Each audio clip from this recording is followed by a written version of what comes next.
मैं भारत को भारतीयता की मान्यता के आधार पर फिर से खड़ा करना चाहता हूं, उस काम में लगा हूं।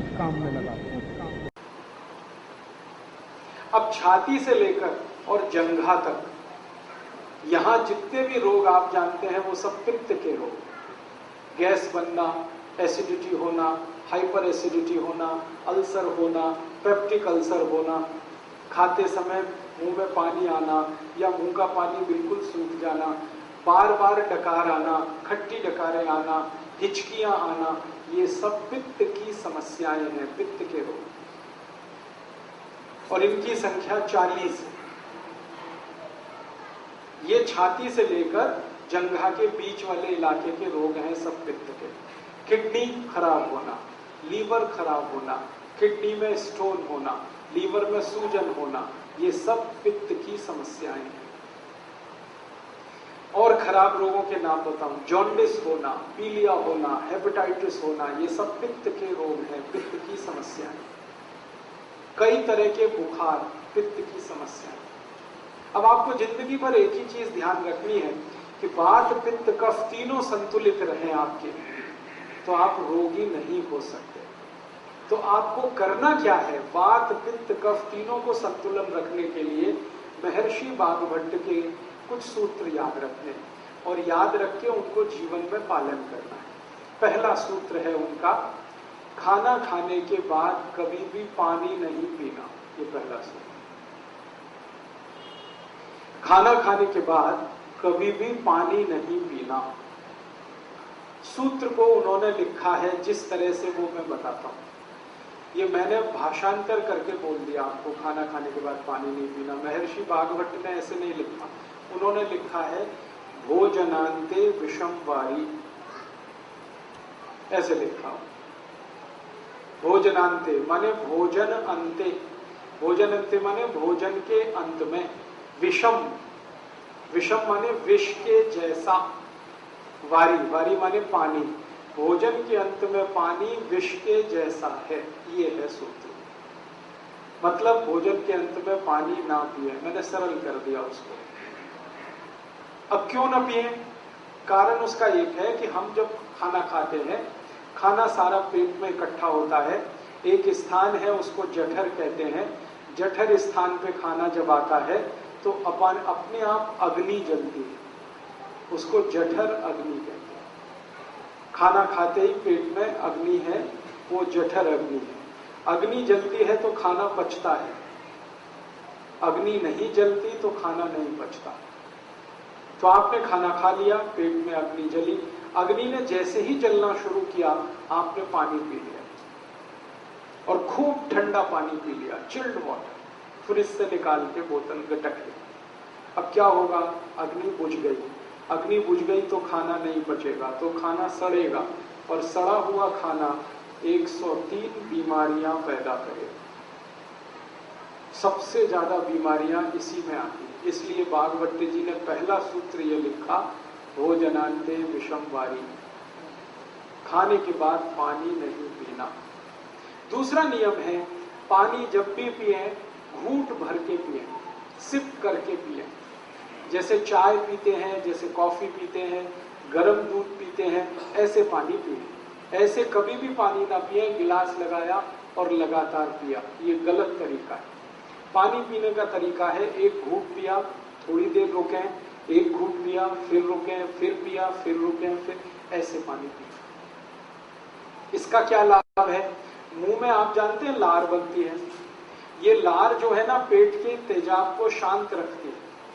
पेट का जो तेजाब है ना वो एसिडिक है विज्ञान की भाषा, और मुंह की लार जो है वो एल्कलाइन है, क्षारीय है। तो ये क्षार है, यहाँ अम्ल है, अम्ल और क्षार मिले तो एक दूसरे को न्यूट्रल करते हैं। तो मुंह की लार बार बार पेट में जाए ताकि पेट का तेजाब शांत रहे, इसके लिए कहा गया घूंट घूंट पानी पिए, थोड़ा थोड़ा करके पानी पिए। ठीक है। आयुर्वेद में कहा जाता है कि जिनके पेट का अम्ल शांत रहता है, तेजाब शांत रहती है, उनको जिंदगी में रोग नहीं आते कभी। अम्लता अगर आपकी शांत है, एसिडिटी, कोई रोग आने की संभावना नहीं। दुनिया के सारे खराब रोग जैसे कैंसर, जैसे डायबिटीज, जैसे ब्लड प्रेशर बहुत तेज होकर हार्ट अटैक आना, ब्लड प्रेशर बहुत ज्यादा बढ़कर ब्रेन हेमरेज हो जाना, ब्लड प्रेशर बहुत ज्यादा बढ़कर पैरालिसिस हो जाना, ये सब खराब बीमारियां एसिडिटी से शुरू होती है। जब रक्त में एसिडिटी बढ़ती है तब ये बीमारियां अपने चरम पर पहुंचती हैं। लेकिन रक्त में एसिडिटी बढ़ती कहां से है? वो पेट से बढ़ती है।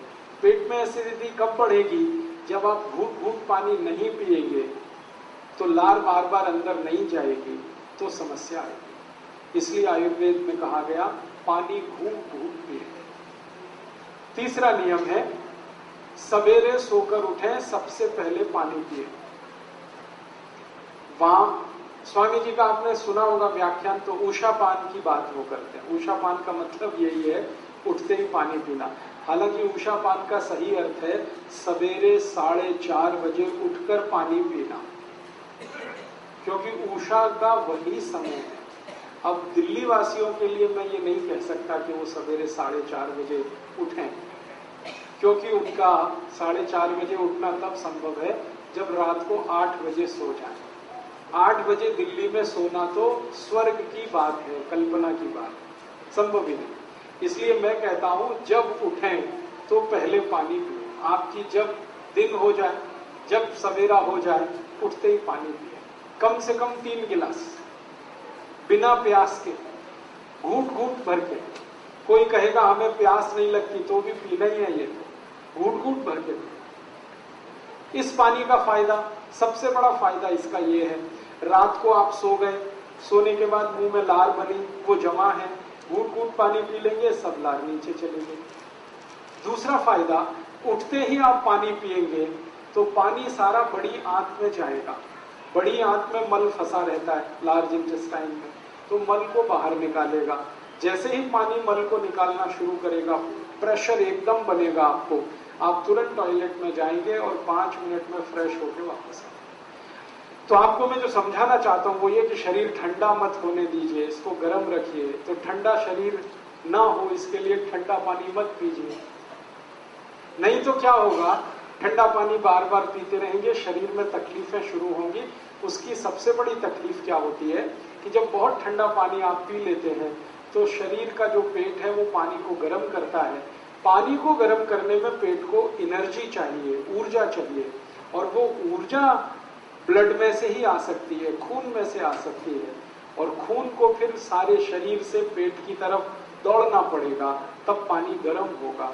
शरीर का सारा खून पेट में जाने लगे तो बाकी अंगों को खून की कमी पड़ जाएगी, और वो खून की कमी हमेशा के लिए कोई डैमेज कर जाएगी। इसलिए आयुर्वेद कहता है कभी भी ठंडा पानी गलती से भी ना पिए। ठीक है, 4 नियम हो गए। 5वां नियम है हमेशा खाना खाएं तो चबा चबा कर खाएं। इतना चबाएं जितने आपके दांत आपके 32 हैं तो 32 बार चबाएं,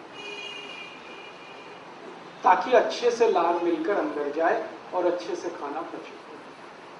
इसके बाद 6वां नियम है कि खाना जब भी खाएं तो जमीन पर बैठ के खाएं। जमीन पर बैठने से क्या होता है, पृथ्वी का गुरुत्व बल हमारे पेट पर केंद्रित है। पेट की नाभि पर गुरुत्वाकर्षण होने से नाभि चार्ज है, नाभि के पड़ोस में जठर है वो चार्ज है, जठर के चार्ज होने से अग्नि तेज होगी, खाना जल्दी पचेगा, इसलिए बैठ के खाएं। उसके आगे का 7वां नियम है दोपहर को जब आप खाना खाएं तो आराम जरूर करें, कम से कम 48 मिनट, क्योंकि दोपहर को खाना खाते ही हमारे शरीर का ब्लड प्रेशर बढ़ता है। एक तो सूरज की धूप होती है दोपहर को, और अंदर की गर्मी, दोनों मिलाकर ब्लड प्रेशर बढ़ता है। बीपी बढ़ेगा तो आराम नहीं करना पड़ेगा, काम नहीं कर सकते, तो दोपहर का खाना खा के आराम करें। सबसे अच्छे आराम करने की मुद्रा होती है लेफ्ट साइड में लेटना, बाईं तरफ करवट लेके लेटना, इसको वाम कुक्षी कहते हैं। ज्यादा नहीं लेटना, फिर मोटापा आता है। 48 मिनट तक लेटना तो अच्छा है, उसमें नींद आ जाए तो ले लेना, ज्यादा लेंगे नींद तो फिर मोटापा बढ़े, इसलिए ध्यान उसका रखना। इसके आगे का 8वां नियम है कि रात को खाना खाने के 2 घंटे तक आराम नहीं करना, 2 घंटे बाद ही करना।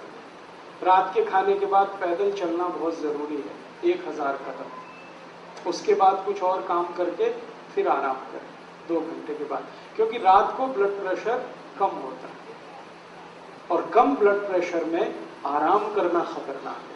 ऊंचे ब्लड प्रेशर में, हाई बीपी में काम करना खतरनाक है, लो बीपी में आराम करना खतरनाक है। तो इसलिए रात को 2 घंटे बाद आराम करें, दोपहर को तुरंत आराम करें।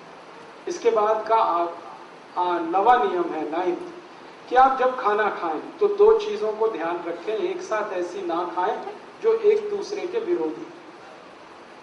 ठंडा गर्म साथ में ना खाएं, दूध और दही साथ में ना खाएं, उड़द की दाल और दही साथ में ना खाएं, खट्टे फल और दूध साथ में ना लें, कटहल की सब्जी के साथ दूध ना खाएं, कच्ची प्याज खा रहे हैं तो दूध नहीं खाएं, दही में नमक डाल के ना खाएं, हमेशा दही में मीठी चीज डालें। ये आपको थोड़ा झटका लगेगा, ये क्या बोल दिया, दही में नमक ना खाएं, क्योंकि रायता तो बिना नमक के बनता नहीं है। बात ऐसी है कि ये जो दही है ना, ये जीवाणुओं का घर है। अगर आप लेंस लगा के देखेंगे तो दही में लाखों जीवाणु होते हैं। हम लोग अंग्रेजी में उनको लैक्टोबैसिलाइज कहते हैं। ये जीवाणु जीवित चाहिए पेट को। आप दही में 1 चुटकी नमक डाल दीजिए, सब जीवाणु 1 मिनट में ही मर जाते हैं। अब मर गए तो दही खाया वो बेकार है। इसलिए जीवित जीवाणु दही के साथ आने चाहिए। तो कहा गया है कि दही बिना नमक के खाएं, या दही में बूरा डालें, खांड डालें, गुड़ डालें। तो बूरा, खांड और गुड़ से जीवाणुओं की संख्या बहुत तेज बढ़ती है, घटती है। बढ़े हुई संख्या के जीवाणु आपको चाहिए।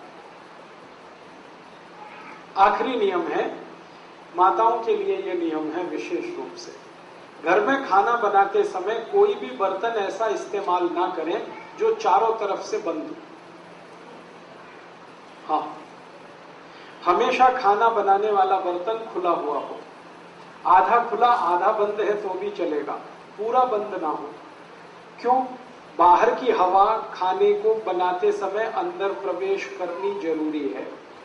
भागवत जी ने कहा कि भोजन को पकाते समय सूर्य का प्रकाश या पवन का स्पर्श, दोनों में से कोई एक चीज आवश्यक है। या तो भोजन बनते समय सूर्य का प्रकाश गिरे, नहीं तो पवन का स्पर्श हो, हवा उसमें आए। अब ये तभी संभव है जब बर्तन खुला हुआ हो। मतलब सीधा सा ये है, भागवत जी कह रहे हैं प्रेशर कुकर में खाना ना हो। अब प्रेशर कुकर भागवत जी के जमाने में नहीं था, लेकिन नियम उन्होंने तभी लिख दिया। उनको शायद ये अंदाजा था कि ये आदमी किसी न किसी दिन बना लेगा इसको। अब ये बात मैंने मजाक में कही, लेकिन ये बड़ी गंभीर बात है। ये प्रेशर कुकर का चक्कर बड़ा खराब है। आप जानते हैं प्रेशर कुकर एल्यूमिनियम का है। एल्यूमिनियम दुनिया का सबसे खराब मेटल है, धातु है, खाना बनाने के लिए और पकाने के लिए। मैंने एक सर्वे किया था आज से 10 साल पहले कि गरीबों को सबसे ज्यादा अस्थमा, दमा और टीबी क्यों होती है गरीबों को। उस सर्वे का रिजल्ट आया कि सारे गरीब लोग एल्यूमिनियम के बर्तन में खाना बनाते हैं और खाते हैं, यही उनके दमा और अस्थमा का कारण और टीबी का कारण। दोस्तों, सबसे पहले तो चैनल सब्सक्राइब करें, फिर लाइक, कमेंट और शेयर करें। और हाँ, हमारा एंड्रॉयड ऐप डाउनलोड करना ना भूलें।